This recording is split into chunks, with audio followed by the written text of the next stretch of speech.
Okay, so now we get to honor a member from the stunt community, and that is for the outstanding achievement in a stunt specialty. And for that, I believe I'd like to call up Dwayne McLean.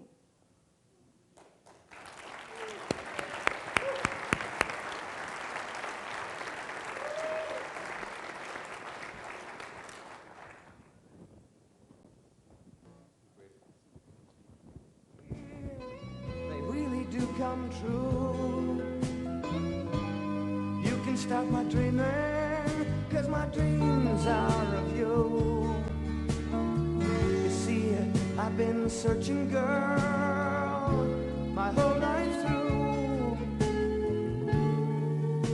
for a sweet dream like you. Dreams are for lovers, won't you share your dreams?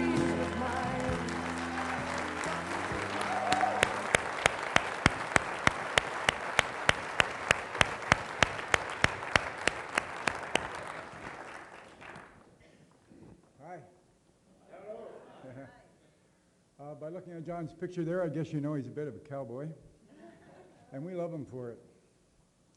John loves the cowboy attire, and John loves his horse. He's taught his horse some really neat stuff, like how to bring him his coat and hang up his hat. And interestingly enough, someone was telling me the other day that John, with patience, his usual patience, his usual drive, has trained that same horse to put its own saddle on. Now, there's a guy. I think that John would be just as happy if we got him a horse with a steering wheel and an e-brake. But the only one we can find belongs to John Flett, or Jim Flett, sorry Jim, and he won't give it up. So on with business. 40 years, my goodness. John's career in the industry is way beyond 40 years, but I've known him for 40 years. How do I encapsulate 40 years here in a couple of minutes? So I'm going to try something else, kind of resume style. You've read this, but I'm going to do it again. John has been a radio announcer, broadcaster, an actor, recording artist, stunt man, stunt coordinator, and best of all, a really cool guy to hang out with. Awards are generally presented to someone who has performed some kind of excellence, I guess, some major contribution. I can't read my own writing, so let's just get on with the major achievement is what we're talking about here. John's award encompasses all of those items I just spoke of. We don't doubt at all that John earned and deserves this award. But his peers would like him to know, where are you, John? There you are. His peers would like him to know that a portion of this award is about how much we respect you and how much we love you. So come down here and get this award.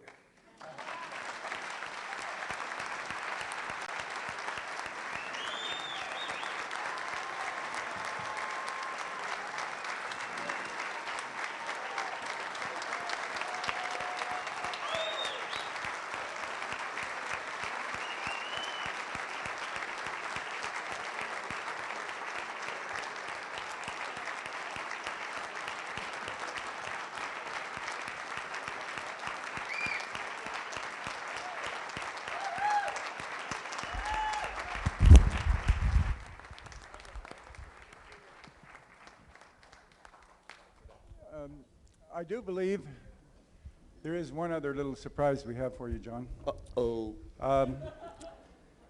Is it time? Yeah. Becky, are you there? Say hello to Becky. Here. Sorry, I've turned into a crier ever since I had a baby. I had everything I was gonna say some nice words. Hey, Dwayne. So I couldn't be there in person, but I wanted to say congratulations on your Lifetime Achievement Award. Listen to me, look at me, I'm a mess. Thanks, baby. But here's to many more achievements, and I love you. I love you too, honey. Thank you. But I'll see you soon, right? Where's my little granddaughter?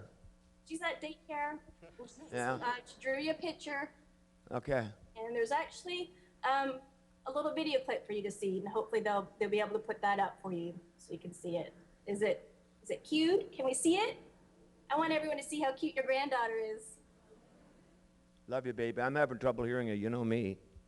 Well, Too many yeah. guns and explosions, they tell me. Congratulations, Where's my little darling? Dad. You deserve it. And hey, Dwayne. Okay. That's the way you work, Papa Sony. You love him? Yeah, I love you, Papa Sony. We'll I love see you, soon, baby. right? You see you soon. Good job. Hi, sweetie. And I'll have to show you the long version of that because I had to edit that because she said all kinds of things that you'll get the enjoyment of seeing. So. What's that, honey? Oh, This is a live feed, is it? yeah, it's live. I'm on Skype. So basically, there's a long video that I took of Lexi trying to get her to say congratulations, Grandpa Stony. And it's about a 5-minute reel that I'll have to let you see it in private because you get to see all the lovely things that she was saying. A lot of happy birthdays were in there, so. Fantastic. I What a love you, shot. Dad. Congratulations. Thanks, honey. Hey, be honest. Does my head look big? Bye, guys. She like her old man or what?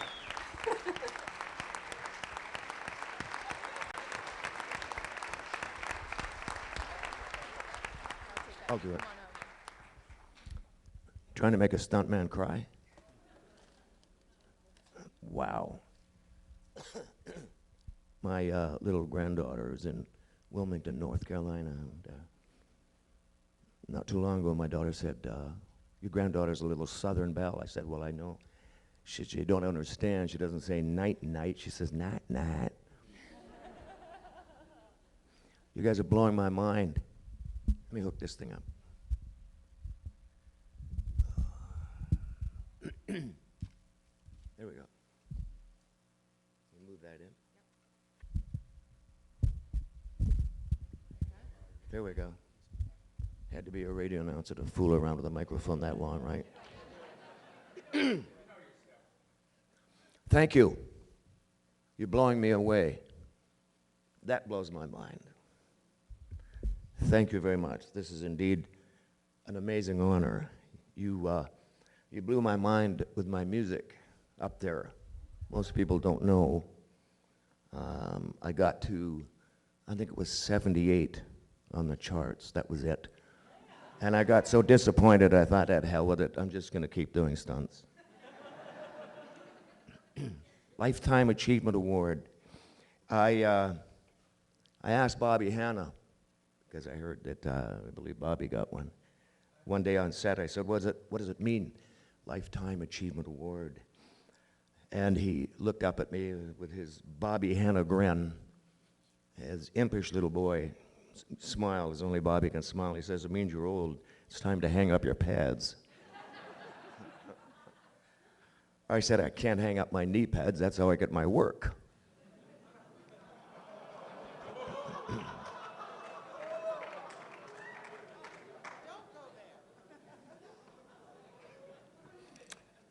Yeah, I used to be a radio announcer, and I've kept it up little bits in between shows. As we know, we have lots of time between shows.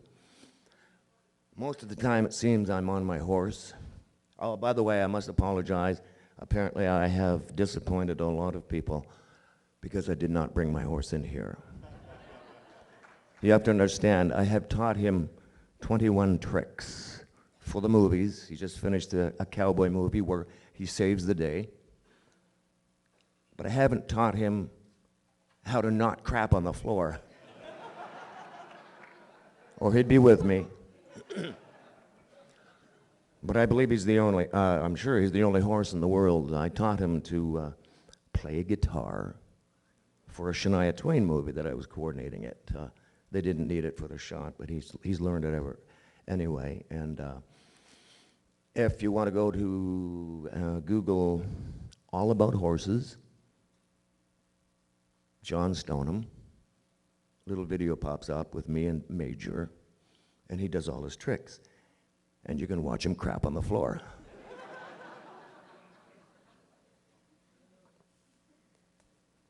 My stunt business, this stunt thing started actually kind of late compared to a lot of the young guys that get into it now. Of course, it's different, but movie industry back in Canada, when I started, I don't think there was one. That was a long time ago. We're talking, what, 1890? No. But I spent a lot of time with music. I spent a lot of time on horses. I didn't do a lot of schooling. I skipped a lot of school. I had a friend who had a dude ranch.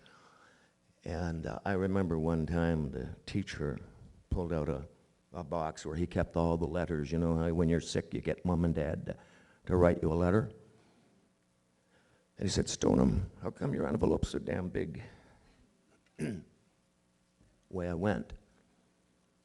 I learned how to write my mother's signature perfectly, and I got away with it. And it was always horses, horses, horses, falling off them for free, no camera, learning how to rope, shoot guns, have all of the fun. And music played a very big part of my life, as you see. I was really quite young. I was 16, and I was playing in nightclubs as a guitar player and as a singer. And the only reason I sang, because you made more money if you didn't have to pay a singer. That meant 5 guys, so if I did the singing, it was 4 guys, we made more money. But I had the morality squad finally chase me out of the clubs. They finally realized I was too young. But I had a lot of fun. I played with guys like Danny Lanois, of U2 fame, who's now producing Bob Dylan. And my bass player, Bob Deutsch, who is currently producing Gordon Lightfoot and his stuff right now. And Gord's got something new coming out very soon. But the music just kind of went along with the stunt business. And, you know, it's kind of funny, and I made some notes here to kind of stay on track because I've hit my head so many times I have trouble remembering. Went into the movie business, as I said, 28 years old, and that's old. Nowadays, the guys just find a stunt coordinator, hand him a resume, and hope to get some kind of work. And nowadays, the young guys can get trained. Back when Dwayne and I, and Bobby and Frenchie pioneered this business, we didn't know what the hell we were doing. We just did it. And you had to do everything. I had to do everything. Because Dwayne made me do everything.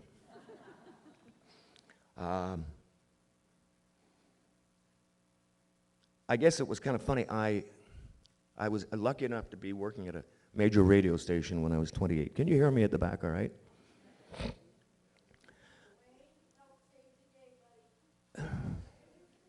Who the hell is that? That had to be Shelley Cook. All right. I can't see, but love you. Where was I? Thanks. Oh, yeah. I was working at a radio station. I was married at 19. I had John Jr. when I just turned 20 and little Becky. So I was about 28. Married, family, 2 kids, doing a news I was doing news at this radio station, but Hollywood had come to Toronto, right? Wow, Hollywood had come to Toronto. And I had picked up an agent. And I had a phone call one day that I'm ready to do a major newscast, and I'm standing there, had the call, and they said, you've got to get there now. You've got to be now. This is like, I have waited, people, all my life. And your head's thinking, Hollywood, movies, stardom, right? This is my chance. I've got to get to this audition.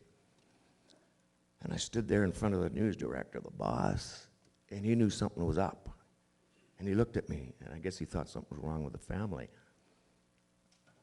I said, I got to go. He says, what's wrong? I said, I got to go to an audition in Toronto.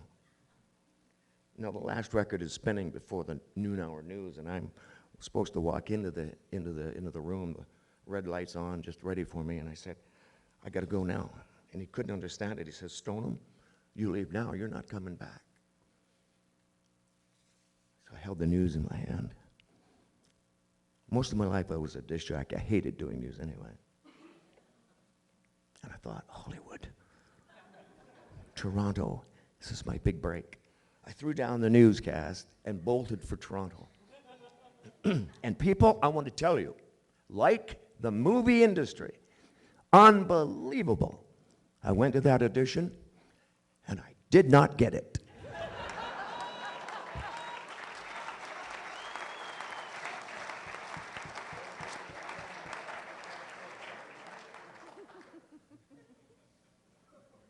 Thank God I had a very understanding wife. So, actually, I hooked up very shortly after that with Dwayne McLean. You? Yeah. We met on a show called Last Detail with Jack Nicholson. That's where we met. And you telling me that I got to go, or you got to go? Me. Wrap it up? Is it taking too long? I don't think so, John. Oh, okay. The hell we all. I'm having fun. Dwayne and I hooked up with Jack Nicholson, and you know, come to think of it, you didn't have much hair then either, did you? Dwayne McLean, one of the best in the business. Let's give him a hand, please, people. The best stuntman, the best coordinator this town has ever known and ever will know. And that little mouthpiece over there, Shelley Cook, stand up, darling, where are you, so I can see you. There she is. Look at her. Stand up. Look at that girl. There's the girl. She's the best of the best. You're not going to get any better than this in North America for a female stunt girl. She was 16 years of age when she came to our school. Remember Dwayne? Yeah, I do. Dwayne said, Stony, we need people. Things are getting busy. We got 1.5 movies a year.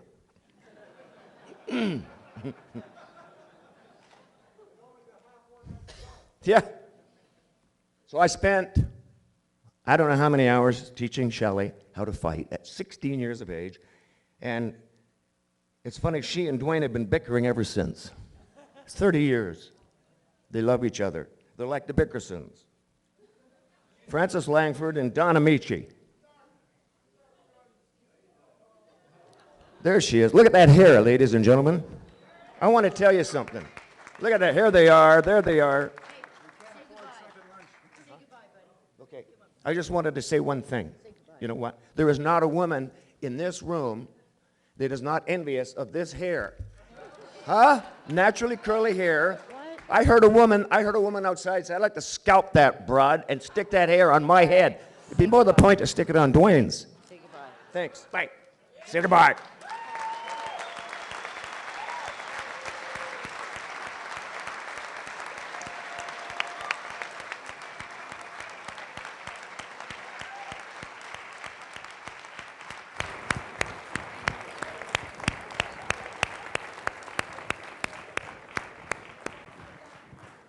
Hey, John.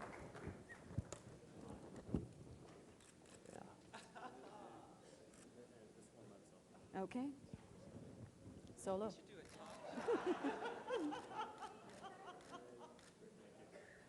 Ladies and gentlemen, John Stoneham Sr.